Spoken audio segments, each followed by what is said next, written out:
Morning, welcome to TSK F1. It's Monday and we're ready for another week of F1 news. And actually, the first F1 car is being revealed this week, so that'll be awesome. With Haas, I think it's tomorrow. So that's really going to be good. Today, we're going to be talking about Ford maybe coming into Formula One. We're going to be talking about more comments from the FIA President about different manufacturers within the sport. We're going to be speaking about Bottas's views on the FIA ban of political statements, and we're also going to be talking about Sauber and Audi. Please do make sure you're smashing the like on the video and subscribing to the channel. Get involved in the chat as well, guys. It really, really helps the show fly along when you guys are getting involved. But first of all, let's talk about Ford. Now, I spoke months ago about the potential of Ford coming back into Formula One, and actually this is still big news. I'm going to read you some quotes in a moment. The manufacturer has a huge history within the sport, and some comments have come out from Ford in the last few days, with them saying they're not going to comment on speculation. It's the Ford's global director of performance, Mark Rushbrook. But he does go on to say, but that is the case with all series. It's our responsibility to study and understand them and then decide whether it makes sense or not. He was asked specifically about Formula One, and he said, Formula One is strong and growing both in the United States and worldwide. They have great races, great competition, and they've managed to reach new audiences with things like Drive to Survive. It'll be interesting to see how things develop and whether they'll be successful with an 11th team when speaking about General Motors. And all he is bothered about is it being sustainable for Ford as a company and promoting sustainable ways of motoring. Now, the last time I mentioned Ford on the show, there were more than one comment about people just Ford lol, not understanding Ford's history within the sport. So I have actually just got together. Well, I've just found out some stats, right? And this is from one of their engine types, which was the Ford DFV. It's the most legendary engine that's ever been in Formula One. And for those of you that don't know, it's absolutely fine, but I can't help it. Ford lol comments pain me. The Ford DFV engine alone, this is how powerful it and how good it was. It won 12 drivers' championships. It won 10 constructors' championships.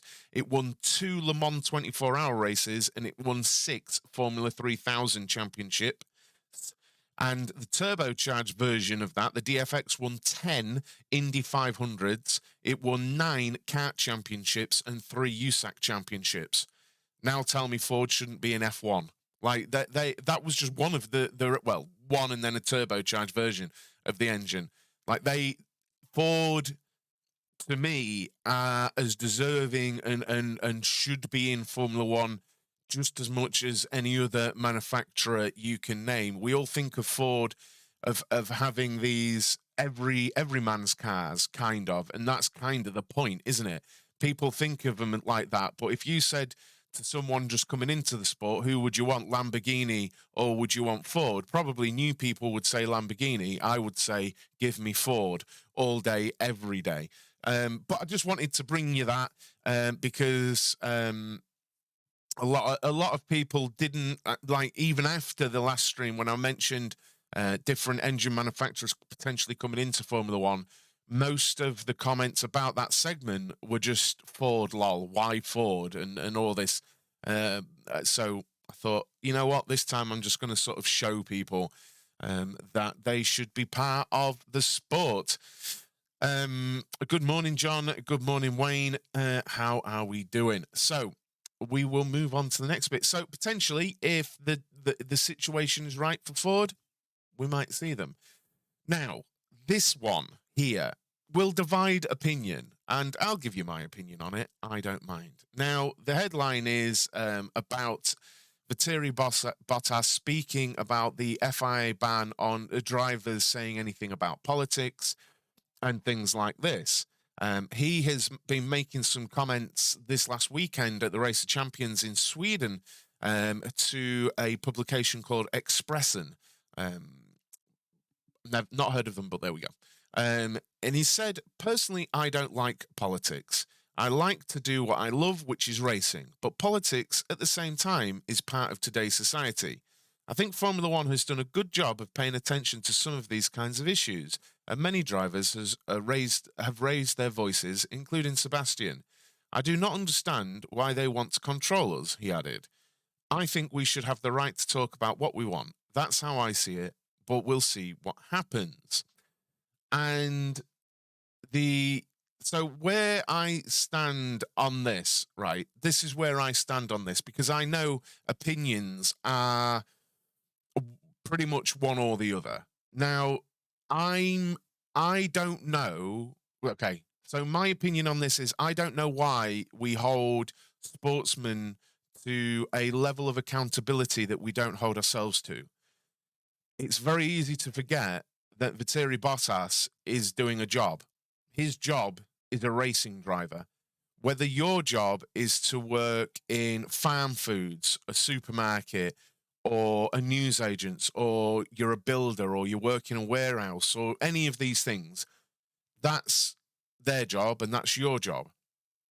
And what I would ask of all of you is, have you ever had a political opinion? Have you ever had anything that you disagree with? Anything? And have you ever said that out loud? And I bet all of you have. And that is where my disconnect comes in, because I don't understand, even if I don't agree with it, I don't understand why a sportsman can't say this or that. And again, even if I don't agree with it, I don't really get why we hold them to that standard, but we're allowed to say anything else that we want. It's not as if they've got moral impeccability, or it's not like I have. I almost certainly share views and opinions that other people don't, which is absolutely fine. And I share them here. The entire point is I'm sharing my opinion on things here. And I realize that people will have different opinions, but if say someone is doing something like Sebastian Vettel, gay rights and things like this, he's not hurting me with it, or the Save the Bees campaign like that he was doing. I don't know any details of that, but if he's wearing a T-shirt that says Save the Bees, then like it makes no difference to me. Now, some people, I suppose, will feel like it's been rammed down the throat and things like that. But quite honestly, if Valtteri Bottas wants to wear a T-shirt that reflects one of his political or social opinions, I don't really care, because I would if I felt particularly inclined to, and I'm pretty sure all of you would. And I don't know why we hold sportsmen to account more just because they're on telly. But, you know, he hasn't really said anything. He hasn't worn anything, John. This is the point. He's basically saying he doesn't like politics, but he doesn't get why the FIA are stopping them, like if he chose to. And that's where I'm at with it, honestly, because if John decides he is gonna voice something, none of these things that have, the thing is, I don't think many of these things have been controversial, you know, that have been done, like Vettel going around picking up litter and then saying how bad some of it is at some of the circuits and that we need to do something, or he's talking about environment. Like, this is a little bit hypocritical, isn't it, really, if you think about it?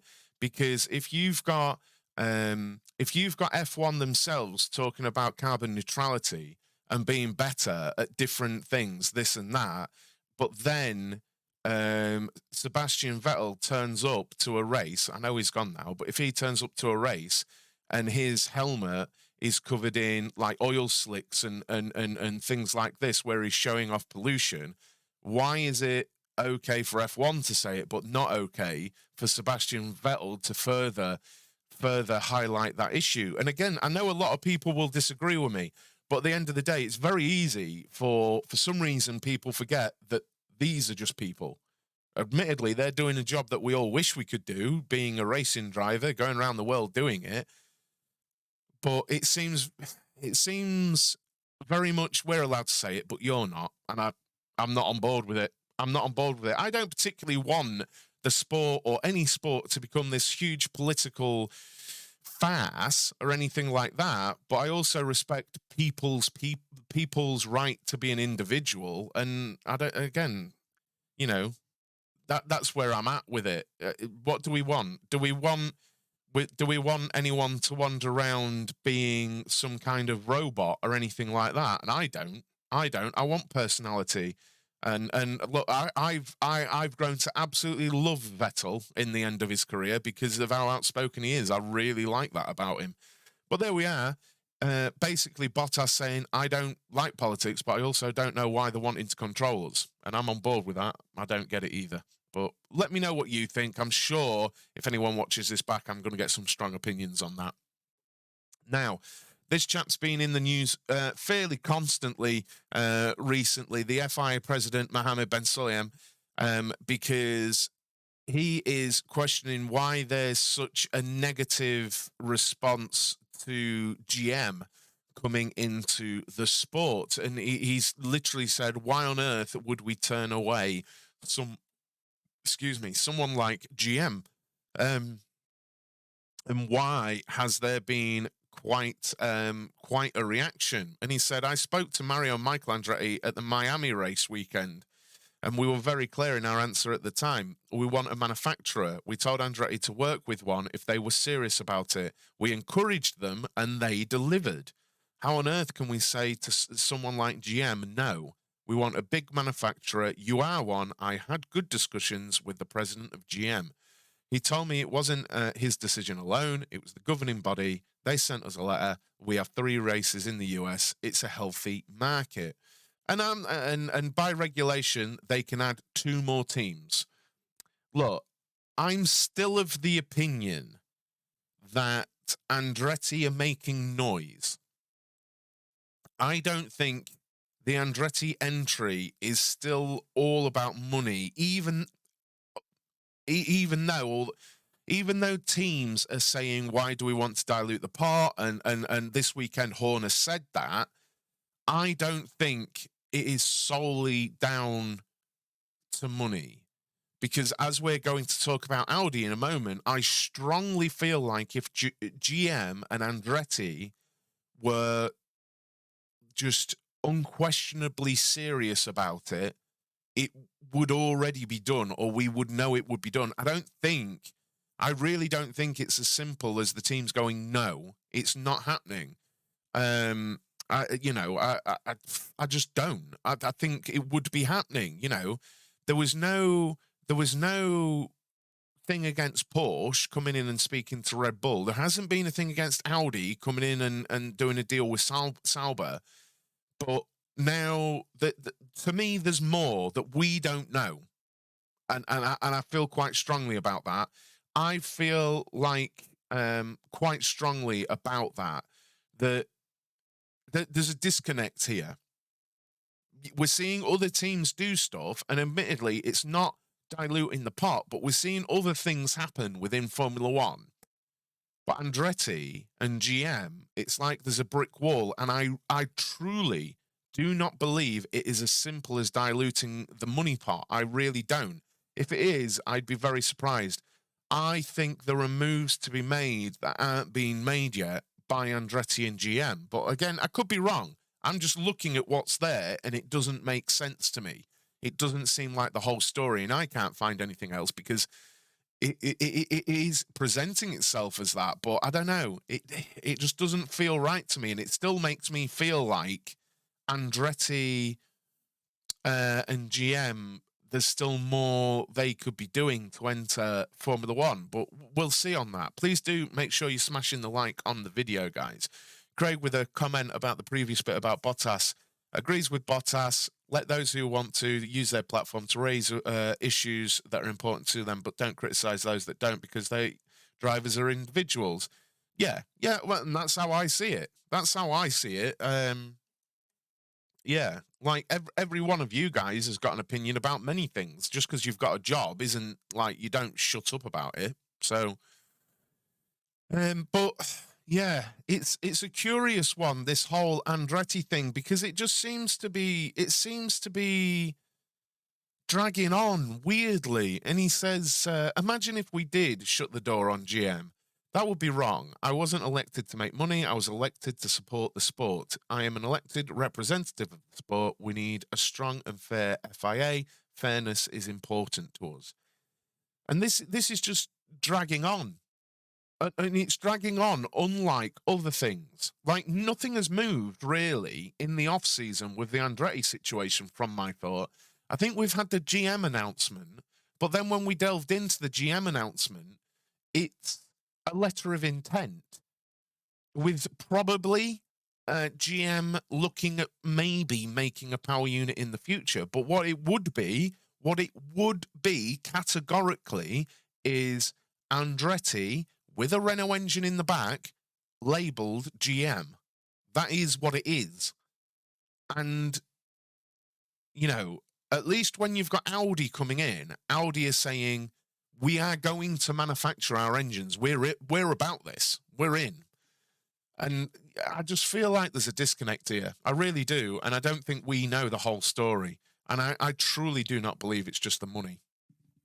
So the final point of today's stream is Sauber and Audi have confirmed their deal.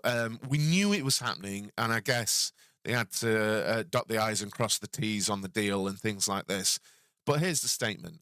The Sauber Group is pleased to announce that, as per plans outlined in October last year, Audi acquired a minority stake in the Sauber Group in January 2023. This is an important milestone on the way to Audi's entry into Formula One, scheduled for 2026, for which the Sauber Group will be the German brand's strategic partner. And I think that a lot of people who watch Formula One don't understand that Alfa Romeo isn't a team. It's naming rights. It's a sponsor deal. The team and the entry is Sauber. You know, it's Sauber Group that's still there. And look back throughout sort of Formula One history, Sauber have been my lord, how many years have Sauber been in Formula One? Many, many years. And they're a Swiss group and led by Peter Sauber, isn't it? Peter Sauber. And from my memory, I've seen him in interviews and everything, just a seriously nice guy about motorsport. Sauber have been involved in Le Mans, they've been involved in Formula One, they've been involved in all kinds of motorsport for many, many years.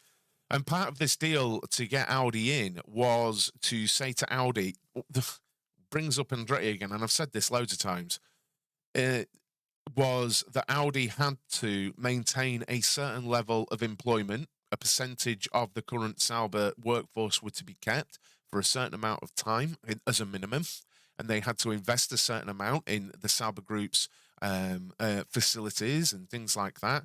And they agreed to all of these things, and then that's how they've become a minority shareholder. And this little tidbit adds to why I don't feel Andretti is serious in some ways. Andretti went into Sauber as well before Audi and would not agree to these things. They just flat out refused.